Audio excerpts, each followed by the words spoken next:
Good morning Madhya Pradesh. सबसे पहले देखते हैं इस वक्त की बड़ी खबरें यानी हेडलाइंस।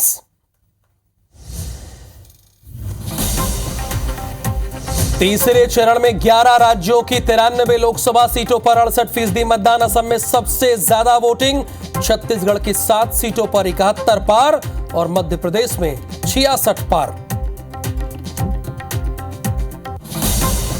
आज 4 लोकसभा क्षेत्रों में चुनाव प्रचार करेंगे सीएम डॉक्टर मोहन यादव। मंदसौर, रतलाम, उज्जैन और देवास में करेंगे जनसभा। सीहोर के आष्टा में भी होगा रोड शो।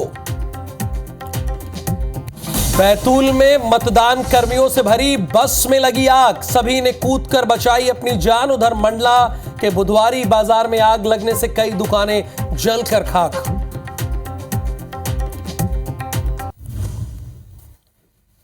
प्रायोजक हैं राजयोग पेंट। खुशियां आपकी, रंग हमारे।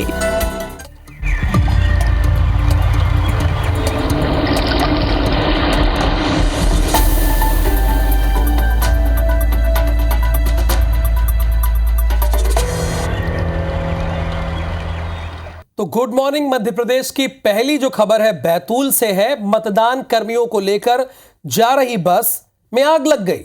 मतदान सामग्री कर्मचारियों को लेकर यह बस लौट रही थी मतदान के बाद। इस हादसे में 36 मतदान कर्मी बाल बाल चाहिए। फायर ब्रिगेड ने आग पर काबू पा लिया है।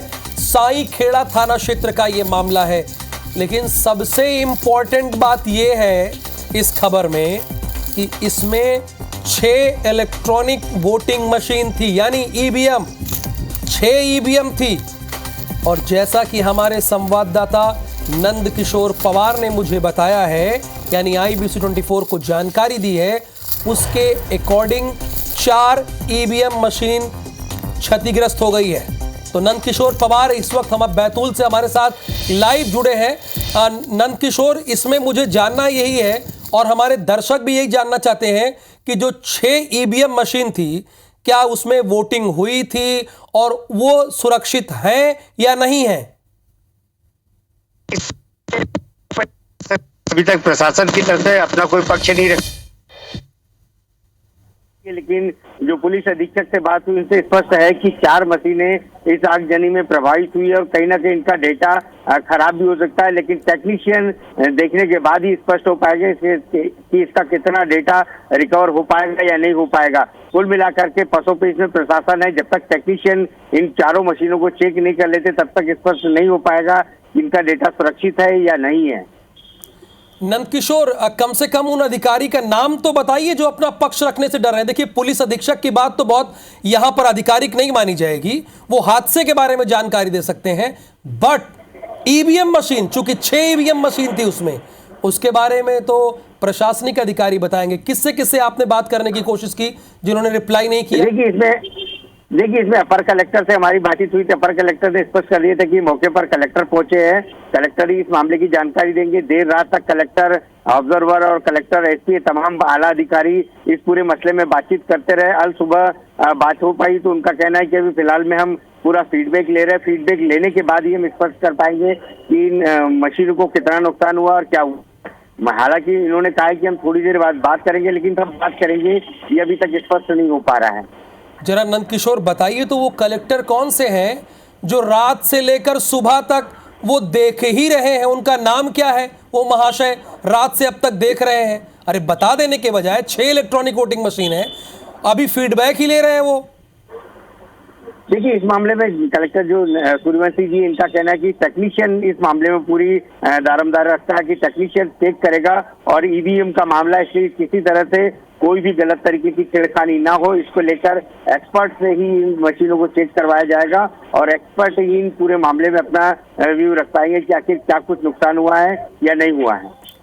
तो कितनी मशीनें खराब हुई हैं इलेक्ट्रॉनिक वोटिंग मशीन? इसमें 4 मशीनें खराब होने की बात कही जा रही है, क्योंकि 6 मशीनें इस टोटल बस में आ रही थी। 2 मशीनें पूर्ण रूप से सुरक्षित है। जो 4 मशीनें हैं, 4 मशीनें कहीं ना कहीं आगजनी में प्रभावित हुई है। चारों मशीनों को जब तक एक्सपर्ट टेक्नीशियन पूरी तरह से चेक करके संतुष्ट नहीं हुआ थे तब तक प्रशासन इस मामले में अपना अभिमत फिलहाल रखने के मूड में नहीं है। यानी नंदकिशोर, कलेक्टर ये कह रहे हैं कि एक्सपर्ट का वो वेट कर रहे हैं, एक्सपर्ट जब आएगा तब वो जानकारी देंगे। बेशक इस मामले में उनका साफ कहना है कि एक्सपर्ट पूरी मशीन को चेक करेगा, उसके बाद में दूसरे टेक्नीशियन से भी चेक करवाएंगे ताकि आयोग को जो रिपोर्ट भेजे वो रिपोर्ट स्पष्ट हो, किसी तरह की कोई भी गड़बड़ी ना हो। इसको लेकर के वो सजग रहना चाहते हैं। अब खबर के दूसरे पहलू पर आते हैं। जो 36 मतदान कर्मी थे वो सभी सुरक्षित हैं? बेशक ये सारे 36 मतदान कर्मी कहीं ना कहीं इन्होंने जो बस के कांच तोड़ करके कूद करके अपनी जो जान बचाई है, इन्होंने बहुत अच्छी एक पहल की कि तत्काल एक्शन लेते हुए सभी मतदान कर्मी कांच तोड़कर खिड़की तोड़ करके बाहर हो गए, क्योंकि वो बस जब जली थी उस टाइम तो गेट लॉक हो चुका था, गेट से तो जाना मुमकिन नहीं था। इसीलिए सारे कांच तोड़ करके पूरे अभी वहां से बाहर कूद करके अपनी जान बचाए और सारे लोग सुरक्षित हैं। इनको किसी तरह का कोई ये नहीं है, लेकिन फिर भी ये कहा गया कि प्राथमिक उपचार अगर जिनको जरूरी लग रहा था उनको प्राथमिक उपचार भी दिया गया, लेकिन किसी तरह की कोई भी जनहानि इस पूरे मसले में देखने को नहीं मिली है। शुक्रिया नंदकिशोर पवार इस पूरी जानकारी के लिए। जैसे ही एक्सपर्ट आए उन मशीनों का क्या हुआ, 4 मशीनों के बारे में, वो आप हमें अपडेट दीजिएगा।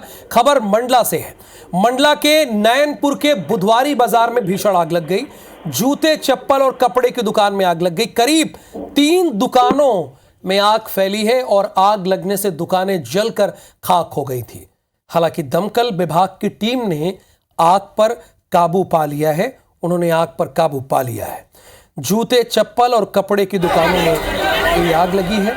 करीब 3 दुकानों में ये आग फैली है। आग कितनी भीषण थी इससे आप अंदाजा सहज ही लगा सकते हैं।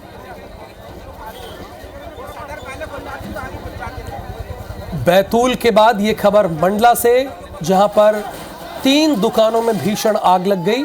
हालांकि बाद में फायर ब्रिगेड की टीम वहां पर पहुंचती है और आग पर काबू पा लिया गया, यानी दमकल की टीम वहां पहुंची और आग पर काबू पा लिया। हालांकि तब तक बड़ी देर हो गई थी और 3 दुकानें इसकी चपेट में आ गई थी।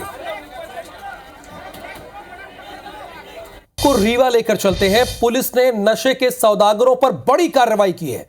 पुलिस ने गांजे की बड़ी खेप के साथ 2 तस्करों को धर दबोचा है। जब्त गांजे की जो अनुमानित कीमत है वो 1 करोड़ रुपए बताई जा रही है। पुलिस को मुखबिर से खबर मिली कि तस्कर ओडिशा से गांजे की खेप ट्रक में लोड करके भोपाल ले जाने की फिराक में थे। यानी राजधानी गांजे से लोड ट्रक जैसे ही रीवा के चोरहटा थाना क्षेत्र के उद्योग विहार पहुंचा, पुलिस की टीम ने घेराबंदी कर ली और ट्रक को रोक लिया। तलाशी की तो ट्रक से 5 क्विंटल गांजा पाया गया और ग्लो प्रिंट केमिकल बरामद हुआ। और जब्त गांजे की कीमत, जो अनुमानित कीमत है वो 1 करोड़ है। ग्लो प्रिंट केमिकल की कीमत 13 लाख है। पुलिस ने ट्रक में मौजूद 2 युवकों को फिलहाल कस्टडी में ले लिया है और उनसे पूछताछ की जा रही है।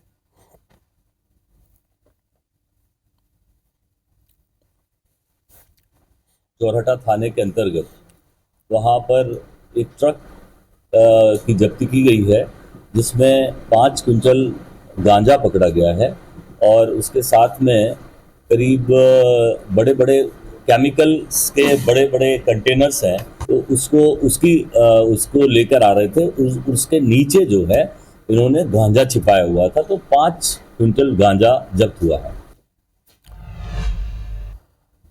अब आपको भोपाल लेके चलते हैं। वहां से सीएम डॉक्टर मोहन यादव के आज के क्या क्या कार्यक्रम तय हुए वो बता देते हैं। मंदसौर, रतलाम, उज्जैन, देवास यानी 4 लोकसभा क्षेत्र आज सीएम जाएंगे। मंदसौर में प्रबुद्धजनों के साथ बैठक करेंगे सुबह 10:05 पर। मंदसौर के भानपुरा में जनसभा करेंगे सुबह 11:20 पर। सुअवसरा के शामगढ़ में सभा करेंगे दोपहर 12:30 बजे। रतलाम लोकसभा पहुंचेंगे, यहां टक्कर काटेंगे। रतलाम के अंबापाड़ा में कथा में उन्हें शामिल होना है। पंडित कमल किशोर नागर की कथा में शामिल होंगे। फिर दोपहर 1:45 पर तांदला में रोड शो करेंगे। फिर दोपहर 2:45 पर उज्जैन में सभा को संबोधित करेंगे। फिर शाम को 4 बजे युवा मोर्चा सम्मेलन में शामिल होंगे और उसके बाद शाम को 5:20 पर देवास के सोनकक्ष विधानसभा जाएंगे। सोनकक्ष में बूथ कार्यकर्ता सम्मेलन को संबोधित करेंगे। शाम 6:30 बजे सीहोर के आस्था में रोड शो करेंगे।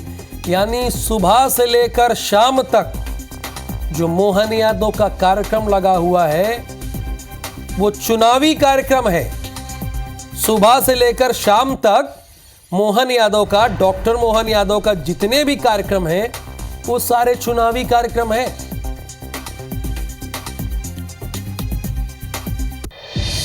अब दर्शकों में एक इंटरेस्ट ये भी रहता है, जिस तरह से पहले और दूसरे फेज में वोटिंग परसेंटेज गिरा है, तीसरे फेज में ओवरऑल वोटिंग कितनी हुई है। अगर 11 राज्यों की हम बात करें तो कुल 93 लोकसभा सीटों पर कल मतदान हुआ, इसमें 68% मतदान हुआ है, यानी आप सभी प्रथम श्रेणी में पास हुए हैं। मध्य प्रदेश की 9 सीटों पर 66.5% वोटिंग हुई है। सबसे ज्यादा राजगढ़, जहां से दिग्विजय सिंह और रोडमल नागर चुनाव लड़ रहे हैं, सबसे कम भिंड लोकसभा क्षेत्र में हुआ है, यहां तो 54.87% मतदान हुआ है, बड़ा कम है। बैतूल ने तो हमेशा की तरह एक बार फिर से रिकॉर्ड स्थापित किया है, 74 पार मतदान हुआ है। विदिशा में बलकर 74 पार हुआ है, बैतूल में 72 पार हुआ है, गुना में 71 पार, सागर में 65 के पार, भोपाल में देखिए राजधानी अगर आप बात करेंगे तो सबसे कम हो जाएगा 62, हालांकि सबसे कम तो नहीं है, 62 पार है। और ग्वालियर में 61.68, मुरैना में अगर देखेंगे तो 58.22% मतदान हुआ है। ये आपके सामने स्थिति हमने रख दी। तो मध्य प्रदेश की 6 सीटों के पहले फेज में जो मतदान हुआ तो वो आपको पता ही है, 66 से ऊपर मतदान हुआ था। इस बार मतदान अच्छा हुआ, यानी पहले और दूसरे फेज के अकॉर्डिंग अगर देखा जाए तो इस बार मतदान मध्य प्रदेश में कम से कम अच्छा हुआ है, और छत्तीसगढ़ में भी मतदान अच्छा हुआ है। ओवरऑल यानी अगर 11 राज्यों की बात करें जहां पर कुल 93 लोकसभा सीटों पर मतदान हुआ है, वहां पर ओवरऑल 68% मतदान हुआ, यानी 100 लोगों में से 68 लोगों ने अपने मताधिकार का इस्तेमाल किया है। मध्य प्रदेश में तीसरे चरण में 9 सीटों पर मतदान जो हुआ, उसमें भोपाल, ग्वालियर, मुरैना, राजगढ़, गुना, विदिशा, सागर, बैतूल और भिंड लोकसभा सीटों पर वोट डाले गए। छत्तीसगढ़ में तीसरे और अंतिम चरण में 7 सीटों पर रायपुर, बिलासपुर, दुर्ग, जांजगीर, कोरबा, सरगुजा और रायगढ़ संसदीय सीट पर मतदान हुआ, कल संपन्न हो गया। तो हमने कहा इन 2 राज्यों और 16 लोकसभा सीटों का एक विंडो तैयार करें और वो आपको बता दें कि कहां कहां चुनाव, हालांकि ये आप जान ही रहे हैं, अच्छे से भली बात जान रहे हैं। इन इलाकों में भोपाल, ग्वालियर, मुरैना, राजगढ़, गुना, विदिशा, सागर, बैतूल, भिंड, रायपुर, बिलासपुर, दुर्ग, जांजगीर, चांपा, कोरबा, सरगुजा और रायगढ़। अच्छा, छत्तीसगढ़ में तो लोकसभा का इलेक्शन ही खत्म हो गया। लोकसभा का इलेक्शन, चूंकि यहां की 11 की 11 सीटों पर मतदान हो गया है। IBC 24 number 1 news channel in Madhya Pradesh, Chhattisgarh.